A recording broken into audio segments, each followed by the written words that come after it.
alunos, sou a professora Juliana, sou graduada em Geografia, em Pedagogia e sou mestre em Geografia. Hoje eu gostaria de falar um pouco com vocês a respeito das categorias analíticas da Geografia e principalmente como trabalhar essas categorias analíticas na educação básica, né? Trazendo então uma discussão que acontece tanto e principalmente no ensino superior, mas que é bastante abordada no ensino fundamental. Então é importante nós aprendermos a transpor as explicações de uma forma que as categorias elas possam ser compreendidas pelos alunos e que a gente não utilize uma linguagem muito técnica ao trabalhar esses conceitos. A geografia, ela possui 4 categorias de análise. E essas categorias, de maneira geral, elas podem ser definidas como conceitos que a geografia utiliza para fundamentar os seus estudos. Então, comumente, nós também utilizamos as categorias como perspectivas dentro de uma determinada análise geográfica. Nesse sentido, dentro dessas 4 principais categorias analíticas, nós teremos os conceitos de paisagem, lugar, território e região. E aí vamos ver como a gente pode incluir estes conceitos no trabalho aí com a educação básica. No caso da paisagem, por exemplo, a paisagem ela é definida principalmente como aquilo que nós conseguimos perceber do espaço. E essa percepção, ela é oriunda principalmente da utilização dos nossos sentidos.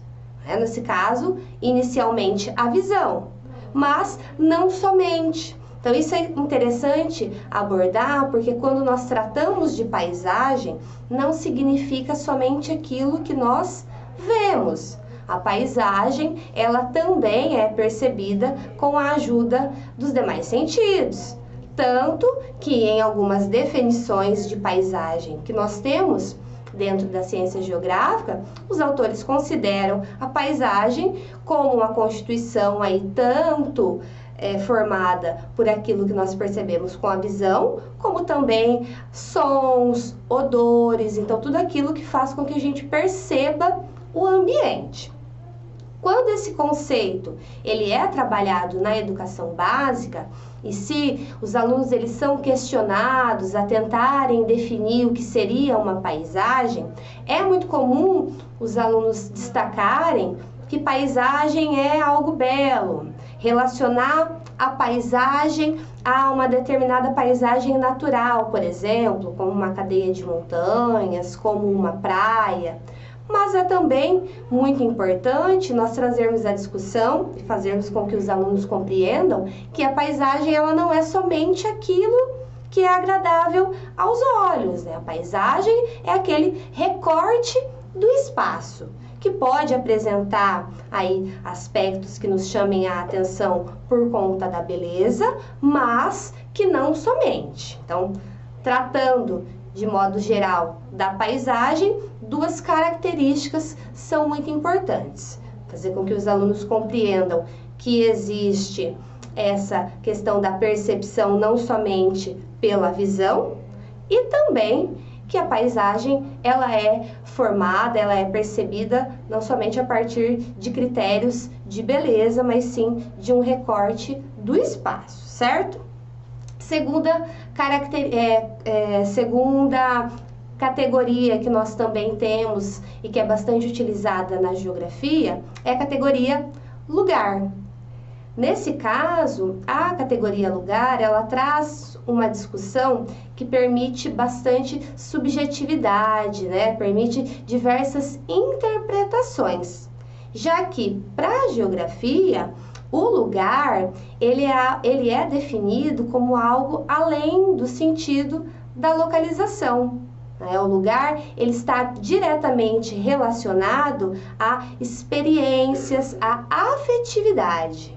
Então, o lugar para a geografia é o espaço onde nós mantemos relações afetivas, ou seja, espaços do nosso cotidiano, onde nós realizamos a maior parte das nossas tarefas e a relação de afeto que nós desenvolvemos com esses espaços. Importante destacar também que o lugar ele pode ser definido de outras formas em outras ciências, né? Se nós pegarmos, por exemplo, a definição inicial proposta por Aristóteles, por exemplo, que colocava que o lugar era o limite que circundava o corpo, que é uma definição válida também, é interessante somente destacar que para a geografia é uma definição mais abrangente, que está diretamente relacionada a questões de afetividade. Então, o lugar, o espaço onde nós mantemos uma relação afetiva, né? A criação de um laço afetivo com um determinado espaço. E aí, trazendo a discussão para a educação, pensando em como ensinar aos alunos a compreenderem o lugar, pensar sempre que primeiramente, eles vão destacar que o lugar pode ser a casa deles, né? O lugar onde você está a maior parte do dia e onde você se sente seguro. Então, mantém, de fato, uma relação de afetividade, né? Então, trazer a discussão sempre destacando essa questão do subjetivo, da forma como o ser humano, ele se relaciona com um determinado espaço, certo? Pensando agora na categoria território. O território, ele é uma categoria formada essencialmente pela existência de uma relação de poder em um determinado espaço. Nós teremos um espaço onde vai haver uma dominação por parte de uma pessoa, por parte de um grupo, né? E essa discussão de território passa por uma ausência de escala, né? Nós não temos uma escala pré-definida para o que seria um território. À medida que nós conseguimos identificar que haja uma relação de poder, nós já conseguimos trabalhar o conceito de território. Este conceito, para a geografia, principalmente no ensino superior, permite aí uma série de discussões aprofundadas. Mas se nós trouxermos para o ensino básico, acho que tratar o território é fazer com que haja a compreensão, principalmente, de que há esta relação de poder. E nós podemos utilizar como exemplo a questão do território para um sentido mais geopolítico ou político, né, propriamente dito, da organização dos diferentes países do mundo, a fim de que o aluno compreenda que existe uma relação de poder por conta da organização do país, por conta de, dependendo do caso, nós termos a existência de um presidente, ou seja, uma pessoa que uma pessoa que exerce, aliás, um poder sobre as demais, né? Mas neste caso, sempre quando nós tratamos aí do território, é importantíssimo destacar essa questão do poder. E a última categoria de análise que nós temos na ciência geográfica, né, a mais ainda também bastante utilizada, a categoria região.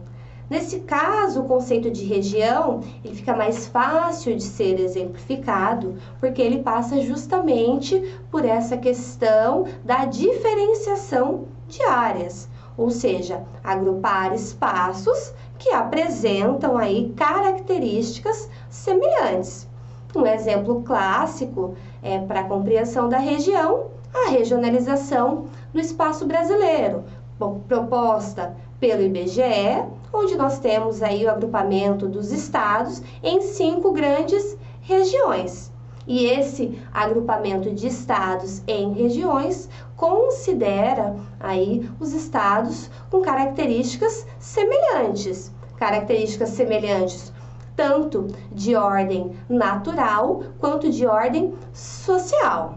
Então, neste ponto, pensa sempre que no caso da região é o agrupamento aí de áreas que são semelhantes, né? Pode ser elencado um elemento para fazer com que a regionalização ela aconteça, mas o mais importante é o agrupamento aí de áreas parecidas, certo? Eu espero que tenha havido a compreensão acerca dessas categorias existentes na ciência geográfica e que essa discussão possa ter facilitado o trabalho com elas no ensino, na educação básica principalmente, mas também em outros níveis de ensino.